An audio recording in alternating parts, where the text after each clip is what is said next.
show us. God has yet to give to us. He's opened that door through Jesus. And Jesus is the only way in.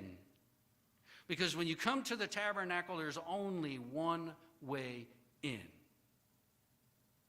And that's through Jesus. Once you enter in, all of the evil, all of the sin is stripped away and burned on the altar of sacrifice. If you give it up, if you let the Lord have it, he will burn it on the altar of sacrifice.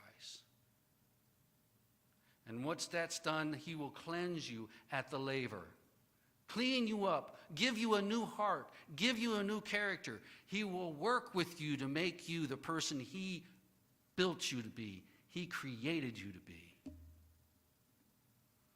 And as you go into the holy place, isn't there a promise in the Bible? Tell me now if I'm wrong, but isn't there a promise in the Bible that says your bread and your water will be sure? What do we find in the holy place? The showbread. It's perpetually there. It was commanded by God for the tabernacle here on earth that there should never be moldy, dried showbread. It was replenished every Sabbath, ensuring that that was nourishing food. Now I'm going to give you a little hint. That tabernacle wasn't just here on earth. If you read the Bible in Revelation, it clearly says that it was built after the copy which is in heaven. And Revelation says the doors of the tabernacle in heaven were opened. You see, if it's in heaven, it's perpetual. It's everlasting. It's always, eternally going to be there.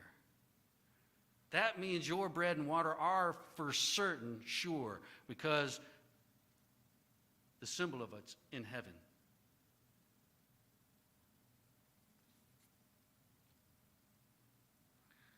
Also, you will find in that holy place witnesses of God, witnesses of Jesus, witnesses of those who have a personal relationship with the true Creator God. Those people who will help you and me, who will exhort. That means to encourage and strengthen, help one another. Exalt one another. I said it again. That's not the word. Exhort one another. Encourage one another. To help one another. To be there for one another. Whenever we may be discouraged. Whenever things in life get a little more difficult than we can handle. Fellow believers are there to help. That's why we're a congregation. That's why we're a church family. We're there to help. And I bet if I asked any of you a favor, you would probably do it just now. Because you're part of my church family. So we have the candlestick, which is the lights that are perpetually shining. The witness of Jesus Christ, the witness of God. You and I are the lights. You and I are the ones that encourage and strengthen one another. You and I are perpetually helping one another. And then there's the altar of incense. What does that assure us? That assures us that God hears every one of our prayers. He does not neglect our prayers. Now, it may seem like he doesn't give us an answer right away, or we don't understand the answer, or we don't like the answer. That may be true too. But it doesn't mean God hasn't heard your prayer. I have had prayers that I've prayed years ago that God has fulfilled recently. God hears your prayers. And just recently, I'm going to give you a small little testimony. I've been looking for another job. The job where I was working, everything had changed. It wasn't tolerable anymore to stay there.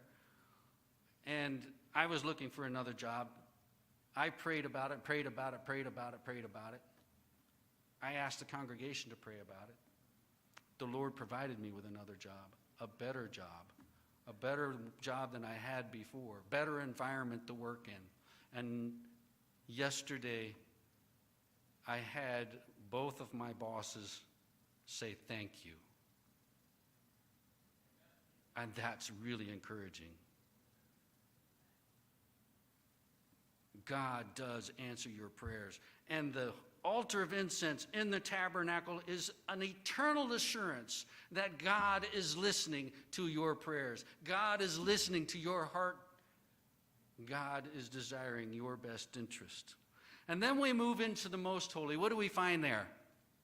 Again, we find bread, but not bread that grows on earth, not bread that mankind makes, not bread from the earth at all. It's manna, God's bread, the bread that God can only give, the bread that nourishes life, that gives strength. The whole time the children of Israel were in the desert, manna sustained them.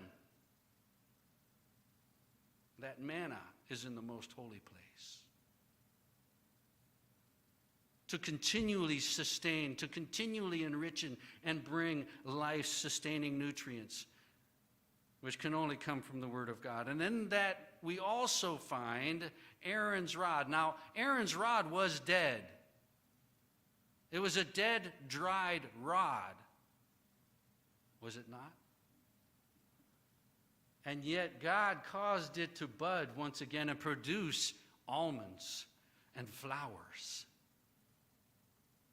It's a symbol that God can do the same thing to you. If you're dead and dried and your heart is of stone, you can actually be turned into a productive individual with a gentle heart to produce for the Lord. Most shepherds' rods have blood on them because they're whacking the animals to go in a certain direction. Not so with God's rod. The symbol of Aaron's rod is a rod of gentleness, of beauty, of kindness, gently guiding, gently directing us in the right direction. And it's a perpetual assurance. And what else do we find there? We find the 10 Commandments. Now, wow, that seems to really switch your mindset a bit, because now we've got the table of restrictions. The table that tells us we can't. But let me ask you something. If everyone here today, let's make it even broader. Let's say the whole human race, if they followed the 10 Commandments, would there be murder? Would there be stealing? Would there be disrespect? Because honoring your father and your mother means respect your father and your mother. Would there be adultery? Would there be covetousness? All of the things that bring pain and sorrow are those things when you break the 10 Commandments. They come about from ignoring the 10 Commandments. So having the table of 10 Commandments in the most holy place in heaven, perpetually there forever and ever, is an assurance. It's a promise that everybody who makes it there will live by those rules, and we will not have pain, sorrow, suffering, anxiety, worry, thievery, lying. All of those are gone. Every person that's there is someone you can trust. And you can trust with your bank account, you can trust with your house, you can trust with your car, you can trust with your firstborn child, you can trust with your baby. Because every single one of them are living by those standards. That's the assurance of that being